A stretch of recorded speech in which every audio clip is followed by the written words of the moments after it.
J'ai une grande nouvelle à t'annoncer avant de démarrer l'épisode. Le podcast devient un e-book. Pour ce volume 1, j'ai rassemblé toutes les notes du podcast sur les épisodes consacrés au public. Objectif CARE, les nouvelles tendances, les catégories de public et leurs besoins, l'accessibilité universelle et la maîtrise des 4 handicaps. 5 parties, 3 chapitres, 2 focus, mais aussi 12 défis à relever. Car ce e-book ne regroupe pas seulement les scripts authentiques et punchy, mais aussi des exercices d'application inédits pour progresser et passer à l'action comme dans un cahier de vacances ou d'exercices funky. En plus, tu peux l'emporter partout car son graphisme est compatible smartphone. 110 pages de coaching ciblé public avec moi pour 29 € TTC. Ma nouvelle Tiny Offer accessible à tous. Le lien est dans la description de l'épisode ou rendez-vous sur www.funinmuseum.com, page boutique.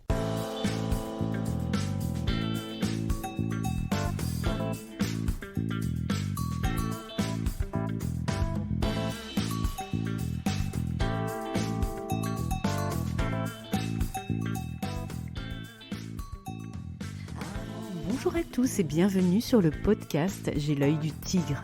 Je suis Claire, la muséographe et scénographe de Fun in Museum.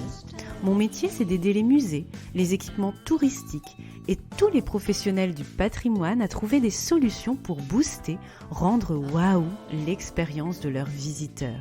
Chaque semaine, je vous donne les stratégies, les astuces et surtout de la bonne humeur pour réinventer avec moi le monde des musées, les rendre plus fun et vraiment accessibles à tous. Alors mettez-vous à votre aise, installez-vous confortablement et c'est parti pour l'épisode du jour.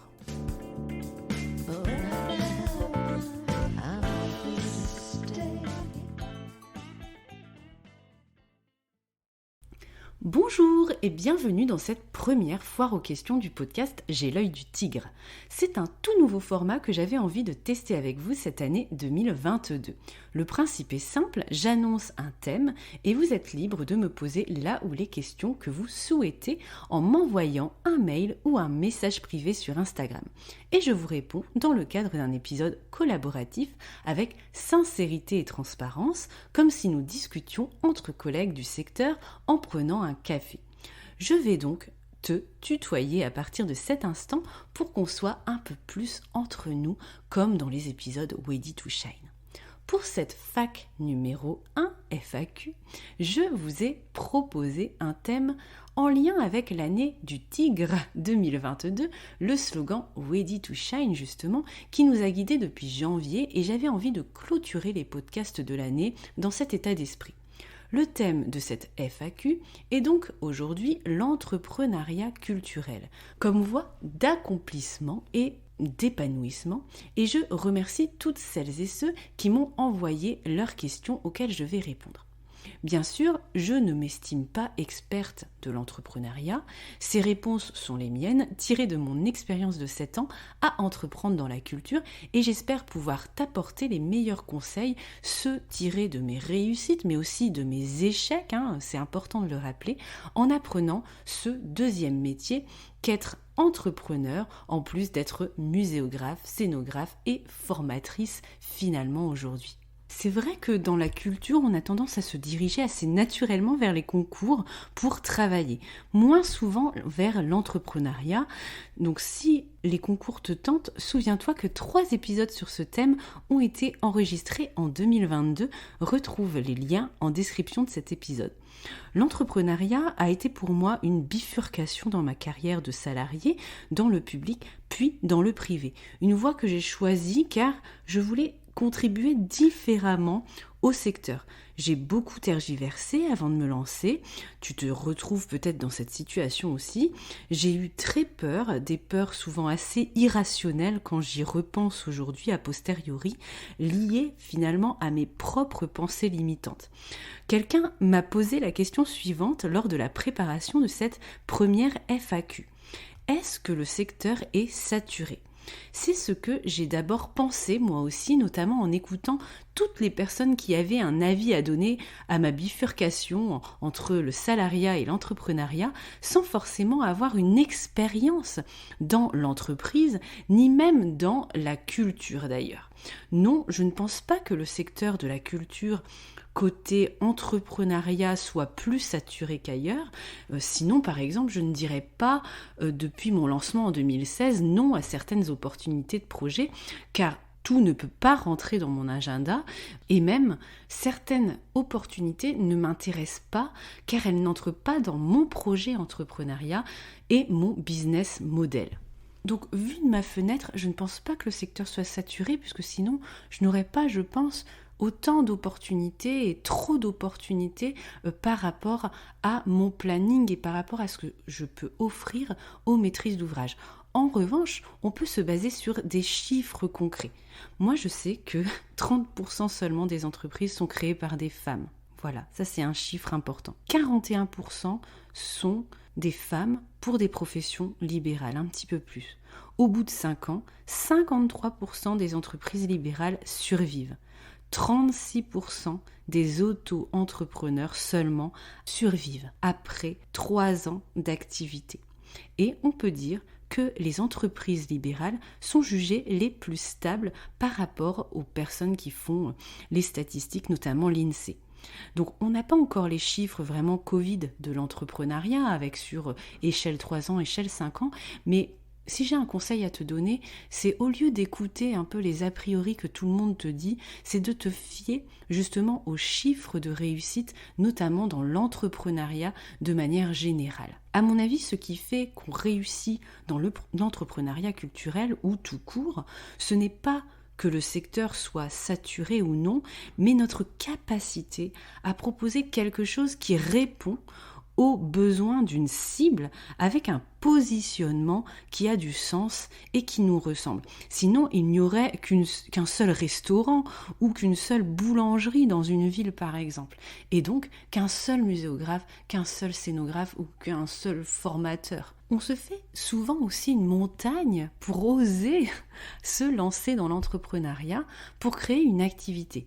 Mais ce n'est pas la créer qui est difficile, c'est de la faire durer, qu'elle soit rentable, qu'elle nous permette de vivre confortablement par rapport à nos objectifs de vie aussi, qu'elle nous épanouisse.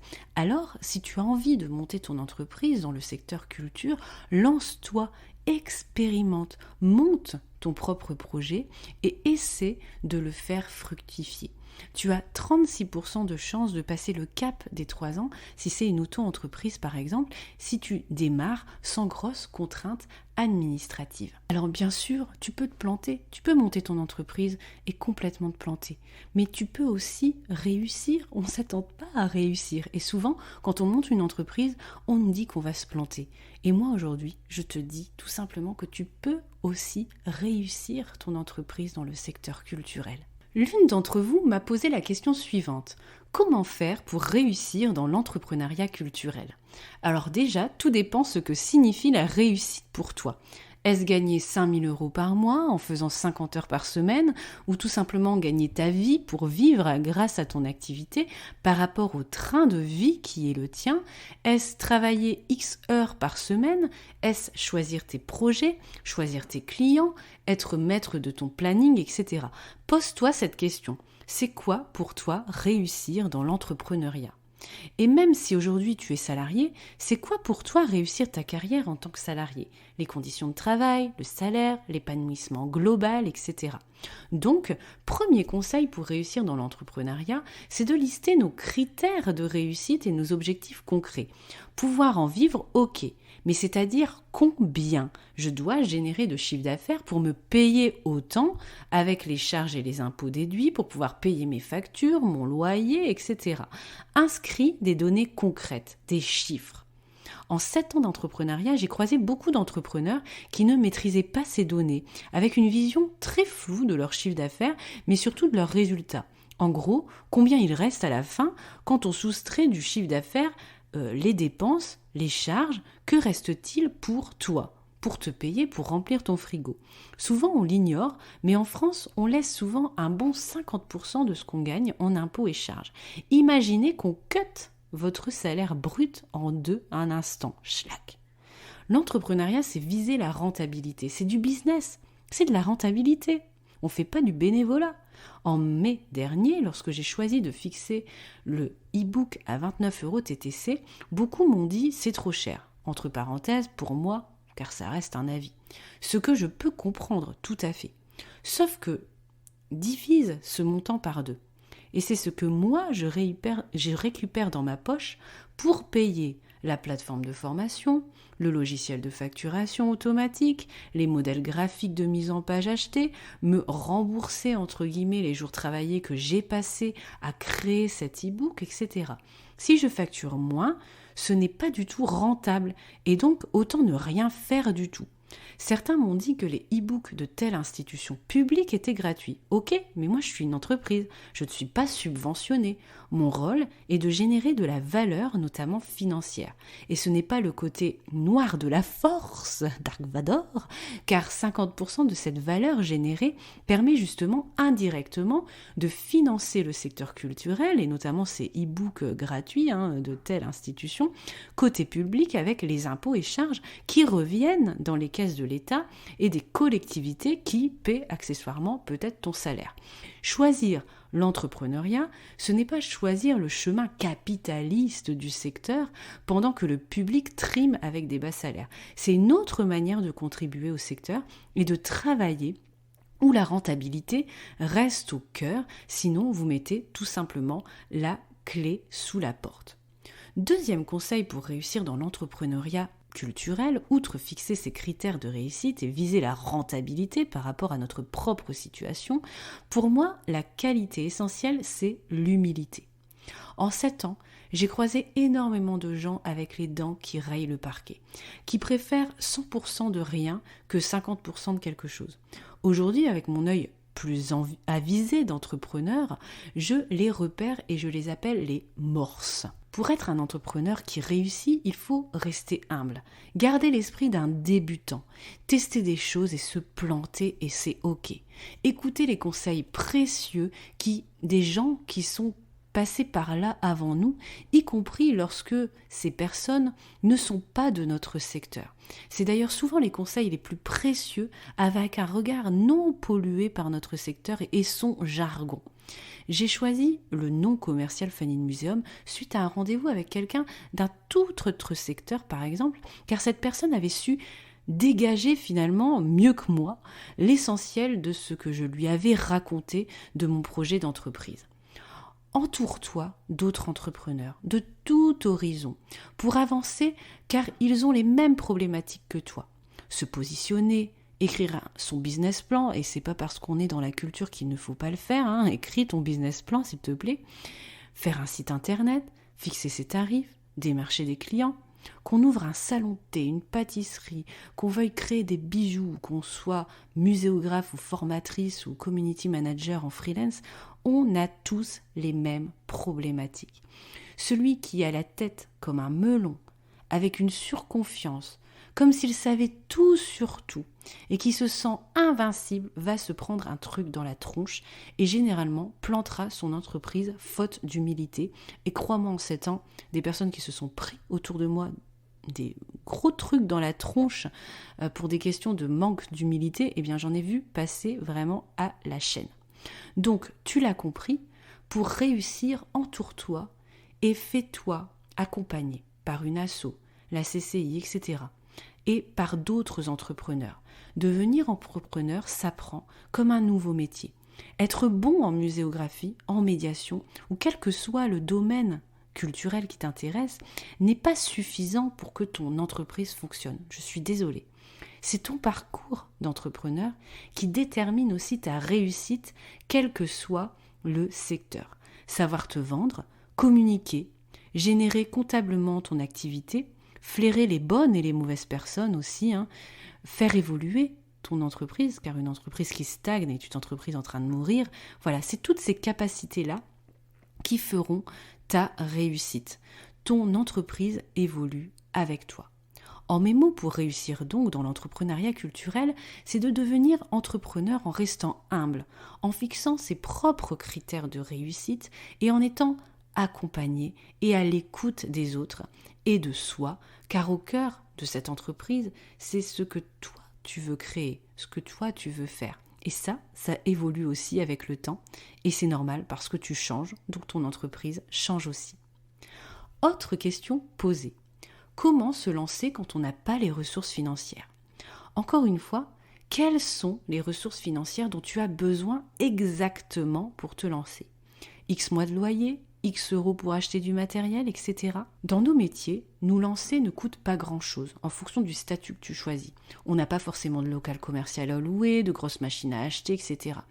Je ne vais pas te mentir, il va s'écouler normalement quelques mois entre ton lancement effectif et l'arrivée de recettes, c'est-à-dire tes clients qui vont te payer. Mais l'entrepreneuriat est un investissement et s'anticipe. L'idéal est de pouvoir bénéficier d'aides, comme Pôle emploi. Tu peux aussi demander un prêt à la banque, puiser dans tes économies, que tu as bien sûr anticipé pour combler justement cette passation. Encore une fois, restons dans la réalité et définis ce qui se cache concrètement derrière ce que tu nommes, entre guillemets, les ressources financières nécessaires. Autre question posée par l'un d'entre vous. Comment passer d'un contenu gratuit à une offre payante ? Alors, il existe de multiples ressources dans des podcasts d'entrepreneuriat d'ailleurs, qui répondront mieux que moi à cette question. Je te mets quelques liens en description de d'épisodes justement que j'avais moi-même écoutés pour évoluer dans mon entreprise. Ce que tu dois garder en tête en revanche, c'est cette image de tunnel de vente, cet entonnoir qui synthétisera l'offre de ton entreprise. Par exemple, chez Fun in Museum, nous avons en haut de l'entonnoir les contenus gratuits, celui que tu écoutes, le podcast J'ai l'œil du tigre, la newsletter hebdomadaire aussi, et le compte Instagram @fun-in-museum, auquel tu es peut-être abonné. Si ce n'est pas le cas, n'hésite pas à me rejoindre.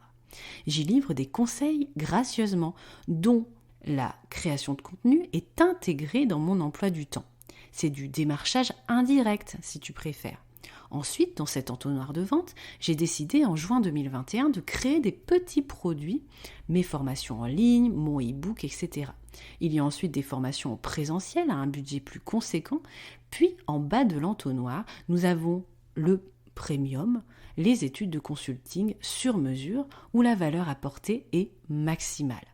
Pour passer d'un contenu gratuit à un contenu payant en douceur, il faut créer une connexion. Puis, c'est le degré de transformation et donc la valeur du produit dont le prix qui détermine le contexte pour contractualiser une affaire avec ta cible. À toi de construire un tunnel de vente pertinent par rapport à ton activité. Chaque chose que tu crées a de la valeur, même si celle-ci est gratuite. C'est le cas du podcast quand même. L'important est de capter des futurs acheteurs dans un tunnel de vente qui est réfléchi et qui correspond à ses besoins. Créer une relation est un premier pas vers l'acte d'achat. Mais il faut garder en tête que certains consommeront uniquement le contenu gratuit et c'est bien aussi, c'est ok, car c'est pour cela que nous le créons, ce contenu gratuit, aussi pour toucher et aider un maximum de personnes. Autre question posée. Comment estimer correctement la valeur de ton travail et les tarifs ? Vaste question souvent teintée de syndrome de l'imposteur et d'interrogation sur sa légitimité. D'ailleurs, il y a un épisode Ready to Shine sur le syndrome de l'imposteur, lien en description de ce podcast. Tu es libre de fixer les tarifs que tu souhaites dans ton secteur, à partir du moment où il est cohérent avec la transformation que tu proposes à ton client, à ton niveau d'expertise, à la qualité et aux détails des livrables que tu proposes, sinon c'est tout simplement de l'arnaque. Il est toujours difficile de donner une valeur à une prestation intellectuelle, mais garde en tête cette idée de transformation. À quel point tu aides ton client à résoudre son problème. Garde aussi en tête que dans un secteur, il y a du Monoprix, du Carrefour, du Lidl, etc. Dans le secteur culturel, c'est pareil. Il y a des consultants Monoprix, Carrefour, Lidl qui correspondent à un certain prix qui sauront répondre à des niveaux d'attente différents, comme lorsque chacun fait ses courses à Monoprix, Carrefour ou Lidl ou à toute autre enseigne qui te parle davantage. Tu seras toujours trop cher pour quelqu'un. pas assez cher pour un autre, et donc sceptique sur la qualité de ce que tu lui proposes. Fixer ses tarifs est un exercice difficile, mais il faut tout simplement expliquer, argumenter et aussi être transparent par rapport à ça. On peut se baser sur la concurrence aussi, faire varier ses prix en fonction de la complexité du dossier, de son urgence aussi, de sa géolocalisation, de la notoriété du projet. C'est ce que je fais, moi, de mon côté. Une fois un client des Émirats arabes unis souhaitait que je fixe un tarif similaire à un dossier pour une association sans budget localisée en France. J'ai refusé, car c'était inapproprié pour moi et je trouvais que ça ne rendait pas service à la valeur de nos métiers. Un autre consultant, lui, a accepté. Il avait sans doute ses propres raisons, il n'y a pas vraiment de règles. Par contre, l'un des meilleurs conseils que j'ai reçus ces dernières années, c'était celui de ma coach business en 2020, qui m'a dit « Claire, tu as les clients que tu mérites ». Et cette petite phrase me guide constamment dans les choix de projets que je réalise. Est-ce que tu as envie d'un client qui te paie en retard, d'un client désagréable? Jusqu'où es-tu prête à aller pour avoir du chiffre d'affaires? N'aie pas peur de dire non à un projet s'il ne correspond pas à tes valeurs et à ton cadre business. Sinon, bonjour la frustration. Moi, par exemple, les clients qui payent en retard, eh bien, c'est niette, ça rentre pas dans mon cadre. Les clients choisissent une entreprise, mais l'entreprise choisit aussi ses clients, y compris dans le secteur de la culture. Un épisode sur la valeur de notre travail culturel est au programme en 2023. Patience, d'autres réponses arrivent, notamment pour les salariés aussi. Autre question de cette FAQ numéro 1, le démarchage. Comment s'y prendre? Quelle posture adopter pour prospecter? L'une des personnes qui m'a posé cette même question a même ajouté, je cite, « Je trouve que les gens du secteur se prennent très au sérieux. » Et oui, en plus des morses de tout à l'heure, il y a des melons comme partout d'ailleurs. Pour démarcher, tout dépend déjà de ton tunnel de vente dont on a parlé tout à l'heure et de ta stratégie commerciale. Souhaites-tu répondre à tous les appels d'offres par exemple? Ou préfères-tu créer du contenu gratuit pour embarquer ton prospect dans un tunnel de vente? Préfères-tu faire des matinées mailing et téléphone ou soigner ton site internet et travailler ton référencement, ton audience? Comment tu vas toucher ton client? Tout dépend de ta stratégie. De mon côté, je ne réponds qu'aux consultations qui m'intéressent et je préfère travailler ma création de contenu depuis mon lancement d'entreprise. C'est ce que je préfère et c'est ce qui fonctionne pour moi. Encore une fois, il n'y a pas de règle, à toi de choisir les tiennes. Ce que tu dois en revanche garder en tête, c'est que tu dois répondre à une cible et à l'un de ses problèmes. Alors, lorsque tu démarches, essaie de parler en premier lieu de ton prospect, en le mettant au cœur de ton propos avant toi-même.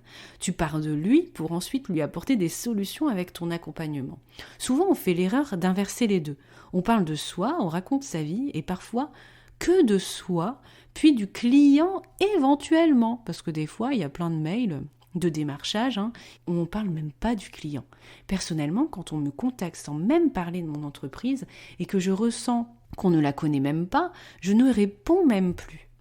Il faut créer une nouvelle fois une connexion sincère. Dernière question de cette FAQ. On me demandait ma journée type de travail. Personnellement, j'ai déjà ma semaine type où je me fixe 3 objectifs principaux. J'essaie que ça soit 3, bon parfois c'est un peu plus, mais j'essaie de garder les 3 objectifs principaux de ma semaine. Ensuite, chaque jour de ma semaine, j'ai une checklist avec 3 objectifs à atteindre. Encore une fois, souvent c'est au-delà de 3, mais j'y travaille. Généralement, je commence ma journée avec 30 minutes de mailing, puis je m'attelle à réaliser mes objectifs de la journée.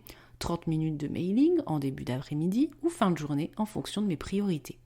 Mon lundi est souvent consacré au dossier en cours, le mardi à la communication et à la création de contenu, mon mercredi au commercial et au développement de mon business, mon jeudi au dossier en cours à nouveau, mon vendredi est davantage mixte car il permet de faire face aux aléas et urgences de la semaine. Voilà ma semaine et journée type.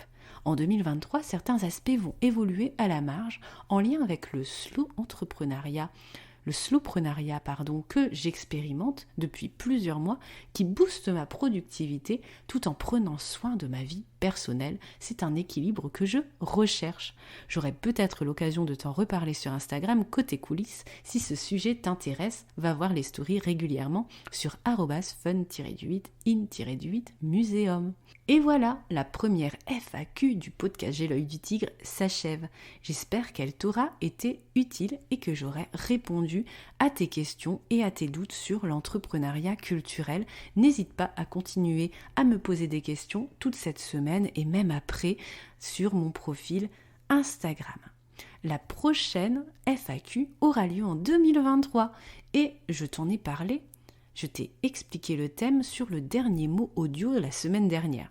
C'est l'appel à un ami, c'est l'appel à une collègue pour t'aider à débloquer une situation et à t'aider sur un sujet particulier. Un projet qui n'avance pas, d'exposition, etc. Un doute dans ton orientation. Cette prochaine FAQ est assez libre, alors profites-en.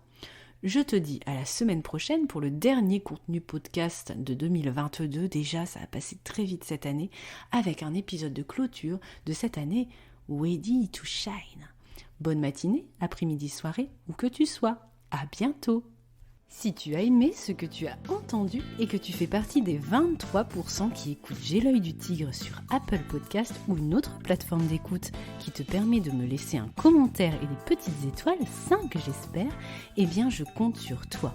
C'est grâce à toi et à ce petit geste de quelques secondes que nous pourrons aider ensemble le podcast à se faire connaître, à le développer pour aider un maximum de personnes comme toi à faire avancer le monde de la culture et à rendre les musées plus fun et vraiment accessibles à tous. Ce podcast, ce n'est pas le mien, c'est le tien, celui de ceux qui veulent faire bouger les lignes du secteur culturel, le faire briller comme tous ceux qui y participent avec leur talent, leur passion et l'œil du tigre.